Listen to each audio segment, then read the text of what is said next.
Hi guys, for today's video, ayan po guys, namamalansya po ako ng uniform ng aking panganay na anak. Dalawang pares po guys na uniform and isang t-shirt niya na parang PE and isa pong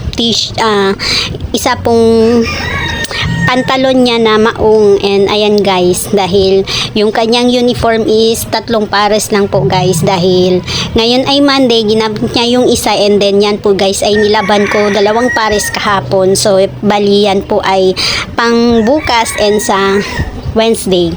So yung ginamit niya naman na this Monday is lalabhan ko bukas or ngayon pagdating niya, and then gagamitin niya sa Thursday. So may extra pang isa is gagamitin niya sa Friday. So ganun lang nga, parang wash and wear guys.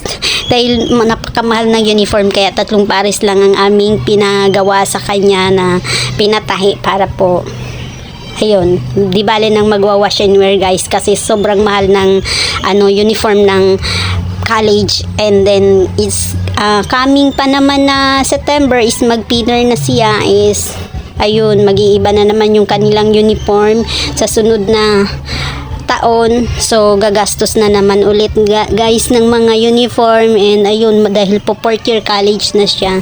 So ayan guys, pagkatapos ko nga palang mamamalansya guys is magwawalis ako sa labas and magsasaing, and then magwawalis dito po sa labas, and ayun, so tapos na ako dyan guys sa mamalansya. So yun lang po guys ang aking for today's video, and thanks for watching. God bless us all guys. Bye bye.